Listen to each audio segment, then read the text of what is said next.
Imperial civil service میں یا آئی C S میں ریکروٹمنٹ کس طرح سے، یہ بہت چیز اہم ہے سمجھنے کے لیے. آئی سی ایس کی اپوائنٹمنٹ جو تھی وہ under government of India act 32 کے تحت ہوتی تھی. اب یہاں پر ایک چیز میں ایڈ کروں گی کہ ریکروٹمنٹ جو لیگل ریشنل پرنسپلز تھے، یعنی ایک under a law civil servants were recruited. So Weberian concept جو ہے یہاں پر آپ اس کو دیکھیں گے، اس کی پریکٹس یہاں پر دیکھیں گے کہ ایک لا کے تحت سول سرونٹس کو ریکروٹ کیا جاتا تھا. مختلف طریقے تھے جن سے سول سرونٹس ریکروٹ ہوتے تھے، اور 5 طریقے جو ہیں نون طریقے جو امپیریل سول سروس میں آنے کے تھے، وہ 5 طریقے تھے. پہلا تو یہ تھا کہ اوپن کمپٹیشن کا امتحان ہوتا تھا. یہ وہی ہیلیبری کالج اور بڑے بڑے ادارے ہوتے تھے جو جن کے گریجویٹس جو ہیں وہ اس کمپٹیشن میں امتحان دیتے تھے اور آتے تھے. دوسرا طریقہ تھا یہ امتحان جو ہے لنڈن میں اس کو کیا جاتا تھا وہاں پر. اور دوسرا طریقہ یہ تھا کہ جو سب کانٹیننٹ کے لوگ تھے ان کا سب کانٹیننٹ میں ہی امتحان ہوتا تھا، علیحدہ سے امتحان ہوتا تھا، اور یہ امتحان اس امتحان سے مختلف ہوتا تھا.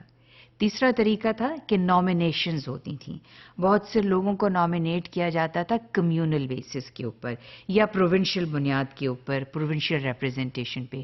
بعض دفعہ یہ اس نامینیشنز میں کچھ تھوڑی سی سفارش کا ایلیمنٹ بھی ہوتا تھا، یا وہ لوگ بھی ہوتے تھے شامل جو کسی نہ کسی طرح سے انگریزوں کے فیوریبل تھے یا ان کے منظور نظر تھے. اس ریکروٹمنٹ میں وہ لوگ بھی شامل ہو جاتے، وہ لوگ بھی نامینیٹ ہوتے تھے. چوتھا طریقہ جو ریکروٹمنٹ کا تھا وہ تھا پروموشن، یعنی جو جونیئر لیول سے کوئی سینئر لیول پہ آہستہ آہستہ کچھ سال سینیورٹی کے بیسس پہ پروموٹ ہوتے تھے لوگ، تو پروونشل سروسز میں سے لوگ جو ہیں ان کو بھی امپیریل سول سروس میں شامل کر لیا جاتا تھا. اور تیسرا جو تھا پانچواں اور آخری طریقہ جو تھا اپوائنٹمنٹس فرام بارز جو ہیں، یعنی لیگل فریٹرنیٹی سے اگر کوئی لوگ اس میں نامینیٹ ہوتے تھے یا اپلائی کرتے تھے تو ان کو بھی اس میں اس طریقے سے بھی ریکروٹ کیا جاتا تھا. اور اس میں ایج بڑی انٹرسٹنگ ہے یہ چیز کہ ایج جو لمٹ تھی وہ 19 منیمم ایج تھی اور میکسیمم ایج جو تھی وہ 23 تھی.